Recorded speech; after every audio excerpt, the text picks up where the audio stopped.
اشہد اللہ الہ الا اللہ وحدہ لا شریک لہ واشہد ان محمدا عبدہ ورسولہ اما بعد فاعوذ باللہ من الشیطان الرجیم بسم اللہ الرحمن الرحیم۔ سامعین و ناظرین کرام، السلام علیکم ورحمۃ اللہ وبرکاتہ۔ سیدنا حضرت محمد صلی اللہ علیہ وسلم کی سیرت و سوانح پر پروگرام پیش کیے جا رہے ہیں۔ آج کے پروگرام میں یہ بیان کیا جا رہا ہے کہ سیدنا حضرت محمد صلی اللہ علیہ وسلم اپنے دعوی نبوت سے قبل اپنی بھرپور جوانی میں اپنی قوم میں صدیق و امین مشہور تھے۔ آپ صلی اللہ علیہ وسلم کے اس خلق عظیم کے بارے میں خانہ کعبہ کی تعمیر نو میں پیش آنے والا ایک تاریخی واقعہ کتاب سیرت خاتم النبیین صلی اللہ علیہ وسلم مصنفہ حضرت مرزا بشیر احمد رضی اللہ تعالیٰ عنہ کے صفحہ 108 تا 109 کے حوالہ سے بیان کیا جا رہا ہے۔ آپ لکھتے ہیں، کیونکہ کعبہ کی عمارت کو کسی وجہ سے نقصان پہنچ گیا تھا، اس لیے قریش نے اسے گرا کر پھر ازسر نو تعمیر کرنے کا ارادہ کیا، مگر گرانے کا کام شروع کرنے سے سب ڈرتے تھے کہ خدا کا گھر ہے، کوئی آفت نہ آ جائے۔ مگر ولید بن مغیرہ نے، جو معمر اور سرداران قریش میں سے تھا، اس کام کو شروع کیا، اور جب لوگوں نے ایک رات انتظار کر کے دیکھ لیا کہ ولید پر اس وجہ سے کوئی آفت نہیں آئی، تو پھر سب شامل ہو گئے۔ سب پرانی عمارت کو گراتے گراتے حضرت ابراہیم علیہ السلام کی بنیادوں پر پہنچے تو رک گئے اور ان کے اوپر نئی تعمیر شروع کی۔ اتفاق ایسا ہوا کہ ساحل کے پاس ایک بڑی کشتی ٹوٹ گئی تھی۔ اس کی لکڑی قریش نے خرید لی، لیکن چونکہ یہ لکڑی ساری چھت کے لیے ناکافی تھی، اس واسطے قریش کعبہ کی اس جدید تعمیر کو ابراہیم خلیل اللہ کی بنیادوں پر کھڑا نہیں کر سکے، بلکہ ایک طرف 7 ہاتھ جگہ چھوڑ دی۔ بعض اور تبدیلیاں بھی قریش نے کی۔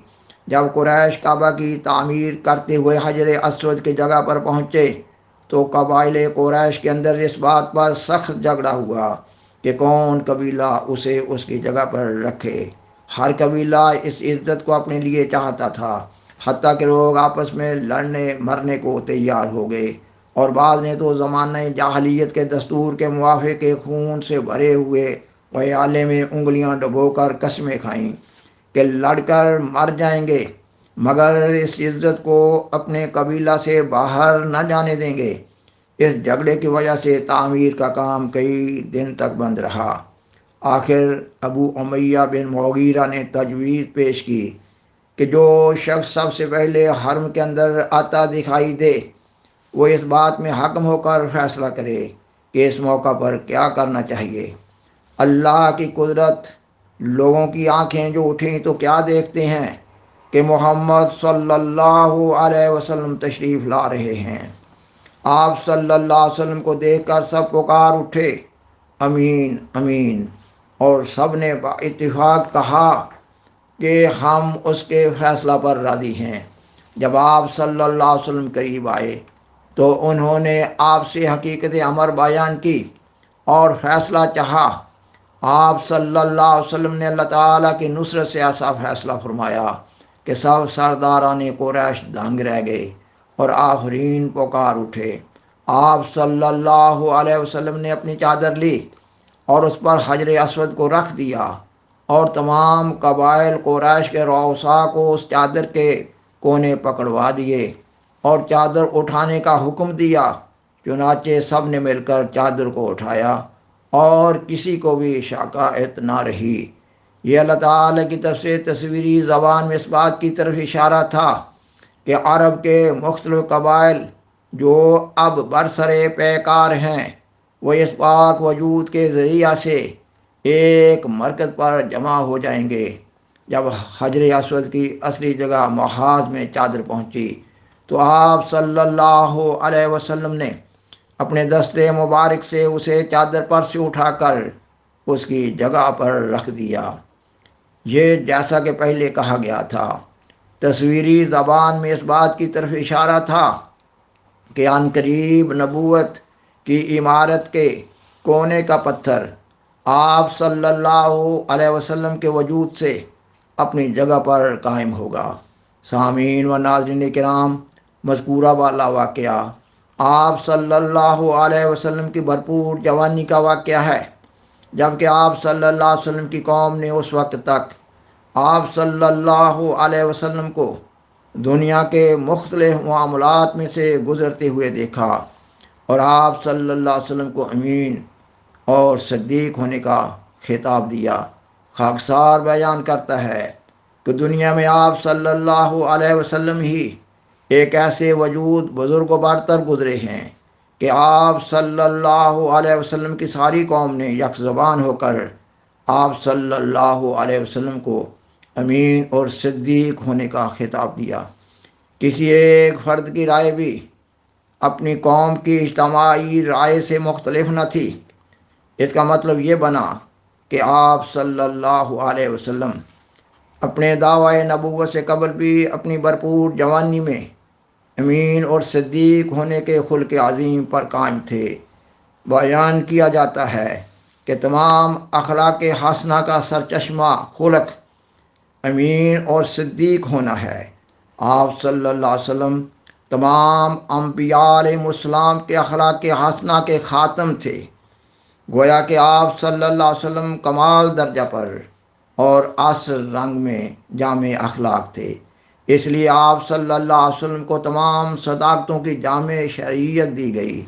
سیدنا حضرت مسیح موعود علیہ السلام اپنی کتاب براہین احمدیہ روحانی خزائن جلد اول صفحات 605 تا 606 پر لکھتے ہیں، حضرت موسیٰ علیہ السلام بردباری اور حلم میں بنی اسرائیل کے تمام نبیوں سے سبقت لے گئے تھے، اور بنی اسرائیل میں نہ مسیح اور نہ کوئی دوسرا نبی ایسا نہیں ہوا جو حضرت موسیٰ کے مرتبہ عالیہ تک پہنچ سکے۔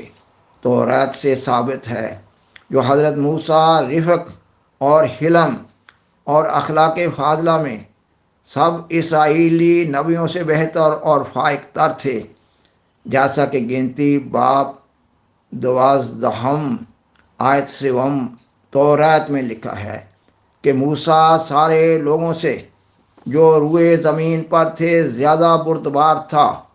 سو خدا نے توریت میں موسیٰ کی بردباری کی ایسی تعریف کی جو بنی اسرائیل کے تمام نبیوں میں سے کسی کی تعریف میں یہ کلمات بیان نہیں فرمائے۔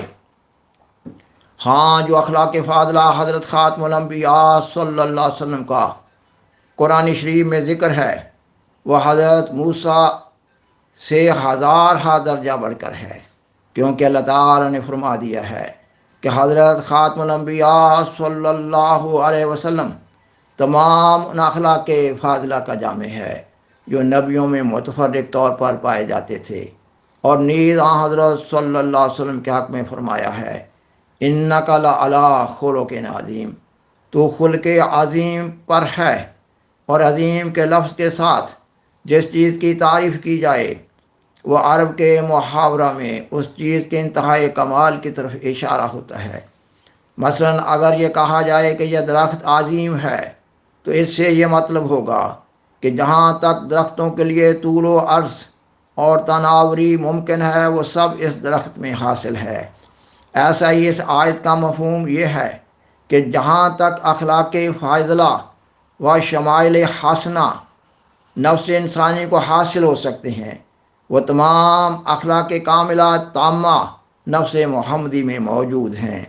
سو یہ تعریف ایسی اعلیٰ درجہ کی ہے کہ جس سے بڑھ کر ممکن نہیں، اور اسی کی طرف اشارہ ہے جو دوسری جگہ حضرت صلی اللہ علیہ وسلم کے حق میں فرمایا ہے، وَكَانَ فَضْلُ اللَّهِ عَلَيْكَ عَظِيمًا، یعنی تیرے پر خدا کا سب سے زیادہ فضل ہے اور کوئی نبی تیرے مرتبہ تک نہیں پہنچ سکتا۔ یہی تعریف بطور پیش گوئی زبور باب 45 میں حضرت صلی اللہ علیہ وسلم کی شان میں موجود ہے، جیسا کہ فرمایا کہ خدا نے جو تیرا خدا ہے خوشی کے روغن سے تیرے مصاحبوں سے زیادہ تجھے معطر کیا۔ سامعین و ناظرین کرام، اللہ تعالیٰ نے اپنے فضل عظیم سے سیدنا حضرت محمد صلی اللہ علیہ وسلم کو خلق عظیم پر قائم فرمایا اور دنیا کے تمام انسانوں کے لیے آپ صلی اللہ علیہ وسلم کو اسوہ حسنہ قرار دیا۔ آپ صلی اللہ علیہ وسلم کو ماننے والوں اور آپ صلی اللہ علیہ وسلم کی محبت اور پیروی اور اطاعت کا دعویٰ کرنے والوں پر یہ لازم ہے کہ وہ آپ صلی اللہ علیہ وسلم کے خلق عظیم کی روشنی میں اپنا جائزہ لیتے رہیں کہ وہ کس حد تک اپنے ایمان اور عمل کے دعویٰ میں سچے ہیں، تاکہ وہ آخرت میں اللہ تعالیٰ کی خوشنودی کو حاصل کرنے والے ہوں۔ بالآخر درخواست ہے کہ برائے مہربانی اس پروگرام کو دوسروں سے شیئر کریں اور عذرائے کرم اس چینل کو سبسکرائب کریں۔ جزاکم اللہ تعالی احسن الجزا وآخر دعوانا ان الحمد للہ رب العالمین۔ والسلام علیکم ورحمۃ اللہ وبرکاتہ۔ شکریہ۔